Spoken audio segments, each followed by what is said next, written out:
2024, Timnas Indonesia terus mempersiapkan diri menghadapi laga melawan Filipina. Tim Garuda mendapat keuntungan karena memiliki waktu istirahat lebih panjang dibandingkan tim Azkals Filipina. Pelatih Sinteyong memimpin latihan timnas di Stadion Sriwedari Solo. Latihan dipusatkan untuk memulihkan kebugaran pemain usai jalani laga di 3 negara dalam waktu yang berdekatan. Marcelino dan kawan-kawan juga sempat jalani latihan taktik secara tertutup. Salah satu pemain timnas, Ahmad Maulana, bilang usai laga lawan Vietnam, timnas kini lebih percaya diri. Jeda waktu istirahat 5 hari juga membantu pemulihan kondisi para pemain. Laga lawan Filipina akan jadi penentu bagi timnas Indonesia untuk lolos setidaknya ke babak selanjutnya. Bersyukurlah ada jeda agak panjang lah daripada kemarin kan cuma 3 hari semua pemain kecapean mas, maupun yang main atau enggak semua kecapean gitu.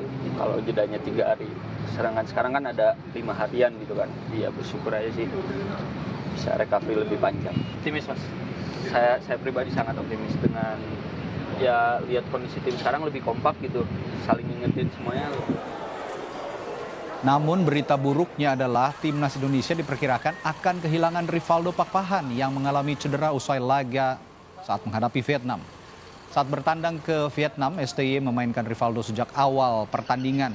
Pemulihan cedera Rivaldo diperkirakan membutuhkan waktu 1 pekan. Sementara itu Marcelino yang di laga lawan Laos terkena kartu merah kembali bisa dimainkan saat lawan Filipina. Secara keseluruhan kondisinya ini ya baik ya, tetapi ada satu yang sampai dengan saat sekarang ini Rivaldo Pakpahan dia kondisinya ankle. Kemarin waktu main kan ditarik keluar itu. Jadi sampai dengan malam ini tadi jalan pun juga masih kerasa sakit. Jadi ya kemungkinan kalau Rivaldo harus betul-betul diterapi dan disembuhkan betul gitu. Tapi mungkin kalau waktu dekat kayaknya nggak mungkin. Mungkin bisa butuh waktu semingguan mungkin ya. Antara untuk Rivaldo begitu ya?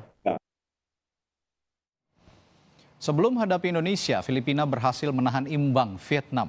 Gol Ngoc Tan Doan di penghujung laga menyelamatkan Vietnam dari kekalahan atas Filipina. Bermain di Stadion Rizal Memorial, Manila pada Rabu malam, Filipina baru dapat mencetak gol di babak kedua pada menit ke-68 lewat Javier Gayoso yang sukses menaklukkan kiper Vietnam, Philip Nguyen. Tak ingin pulang dengan tangan kosong, Vietnam terus menekan tuan rumah dan akhirnya gol penyelamat Golden Star Warriors datang dari Ngoc Tan Doan. Skor 1-1 bertahan hingga laga usai. Hasil ini tidak mengubah posisi Vietnam di puncak klasmen grup B dan Filipina di urutan 4. Hingga kini, Vietnam masih memimpin klasmen grup B Piala AFF 2024 dengan poin 7 dari 3 kali main, 2 menang dan 1 kali imbang. Sedangkan Indonesia berada di posisi kedua dengan 4 poin dari 3 kali main, 1 kali menang dan 1 kali seri, dan juga 1 kali kalah. Indonesia memiliki peluang besar lolos ke semifinal Piala AFF jika mampu mengalahkan Filipina. Jika laga Indonesia-Filipina berakhir seri atau 1-1 atau 0-0 atau draw, Indonesia masih bisa lolos dengan syarat Myanmar kalah dari Vietnam.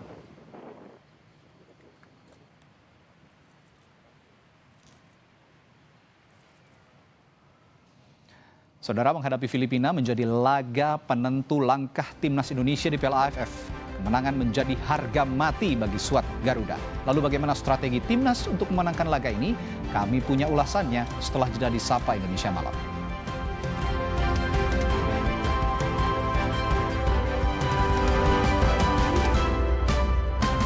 Indonesia di Piala AFF 2024 bakal tersaji pada Sabtu malam di Stadion Manahan Solo. Timnas Indonesia akan menjamu Filipina dalam laga lanjutan Grup B Piala AFF. Kemenangan jadi harga mati bagi skuad Sinteyong.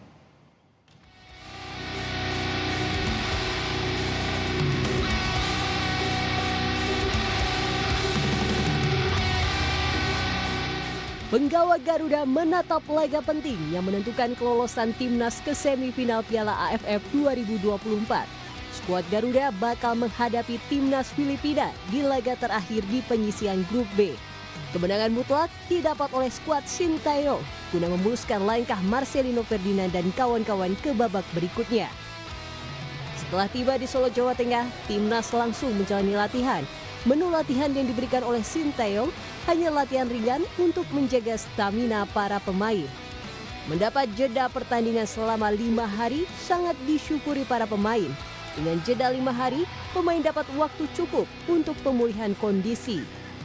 Ya bersyukurlah ada jeda agak panjang lah daripada kemarin kan cuma 3 hari semua pemain kecapean mas, maupun yang main atau enggak semua kecapean gitu. Kalau jedanya 3 hari, sedangkan sekarang kan ada 5 harian gitu kan. Ya bersyukur aja sih bisa recovery lebih panjang. Mas sendiri optimis nggak mencapai target lolos ke final Piala AFF? Optimis mas, saya pribadi sangat optimis dengan ya lihat kondisi tim sekarang lebih kompak gitu, saling ngingetin semuanya lebih optimis. Di laga melawan Filipina, timnas dipastikan bisa menurunkan bintangnya Marcelino Ferdinand yang sempat mendapat kartu merah di laga melawan Laos. Namun timnas dipastikan tidak bisa memainkan Rivaldo Pakpahan karena cedera yang didapat saat melawan Vietnam. Secara keseluruhan kondisinya ini ya baik ya, tetapi ada satu yang sampai dengan saat sekarang ini, Rivaldo Pakpahan dia kondisinya ankle. Kemarin waktu main kan ditarik keluar itu. Jadi sampai dengan malam ini tadi jalan pun juga masih kerasa sakit. Jadi ya kemungkinan kalau Rivaldo harus betul-betul diterapi dan disembuhkan betul gitu. Tapi mungkin kalau waktu dekat kayaknya nggak mungkin. Mungkin bisa butuh waktu semingguan mungkin ya.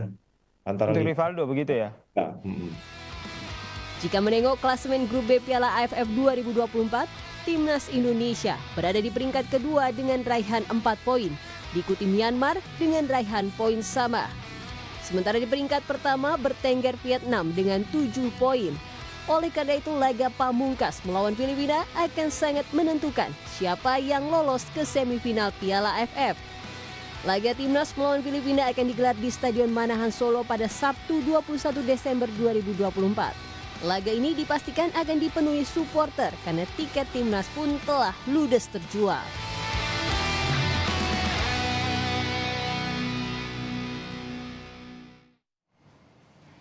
Kita analisis bagaimana peluang Indonesia lawan Filipina bersama analis sepak bola Muhammad Kusnaini. Selamat malam, Bung Kus. Selamat malam. Ya, Bung Kus, kalau lihat kekuatan Filipina di Piala AFF ini, terakhir kan laga Filipina-Vietnam berakhir imbang. Meskipun faktor lapangan jadi penentu juga saat Filipina bisa menahan imbang Vietnam. Tapi adakah faktor lain yang harus diwaspadai dari Filipina ini? Iya, memang secara keseluruhan permainan tim Filipina itu tidak terlalu istimewa ya. Artinya mereka sebagai tim yang dihuni oleh banyak pemain yang kalau lihat daftar nama mereka ini kan banyak yang main di luar ya. Main di Liga Thailand, banyak main di Liga Amerika, ada juga yang main di Liga Jerman. Sebetulnya nama-namanya cukup meyakinkan. Tapi kalau lihat permainan mereka sebetulnya kita tidak terlalu risau ya dengan permainan Filipina. Nah mungkin yang perlu diwaspadai adalah postur. Saya perlu memberikan perhatian kepada postur para pemain Filipina karena mereka banyak yang posturnya di atas 185. Dan itu akan menjadi keuntungan mereka dalam pertandingan di mana lapangannya lebih nyaman bagi mereka, lapangan rumput biasa di Solo nanti. Itu bola-bolanya, bola-bola cross dari sayap itu akan memanjakan pemain-pemain depan dalam situasi seperti itu. Jadi kalau secara permainan kita mungkin tidak terlalu risau, tapi pemain-pemain kita terutama di lini pertahanan harus sangat mewaspadai situasi bola atas ya. Crossing mereka yang harus diwaspadai dengan postur mereka yang lebih tinggi. Nah, siapa kira-kira yang bisa mengantisipasi kelebihan postur ini di lini belakang maupun juga di lini tengah yang juga membantu pertahanan pada saat set piece misalnya? Iya, ini dalam keadaan seperti ini emang kita harus harus bermain lebih kolektif ya, mencegah pemain Filipina mengangkat bola dari posisi bek kiri maupun bek kanan. Jadi jangan sering dibiarkan mereka punya ruang untuk angkat bola, termasuk ketika mereka mencoba early crossing ya dari lapangan Ya, tengah, itu juga harus dihindari karena itu akan menjadi kelebihan mereka. Bek-bek kita ketahui kan memang tidak semuanya posturnya cukup tinggi ya. ya. Pemain-pemain seperti Kadek Arel, kemudian juga seperti Ferrari, secara postur mungkin masih agak kalah dibanding pemain-pemain Filipina. Tapi sekali lagi kita bisa melakukan upaya untuk mencegah itu dengan cara Oke. mencegah mereka mengangkat bola dari dua sisi sayap mereka maupun early crossing. Itu yang harus dilakukan. Oke, kita punya sprinter-sprinter hebat di timnas ya, punya pelari-pelari hebat yang punya speed Iya. cukup tinggi. Nah, apakah Filipina juga akan kewalahan kalau kita menerapkan permainan dengan speed tinggi?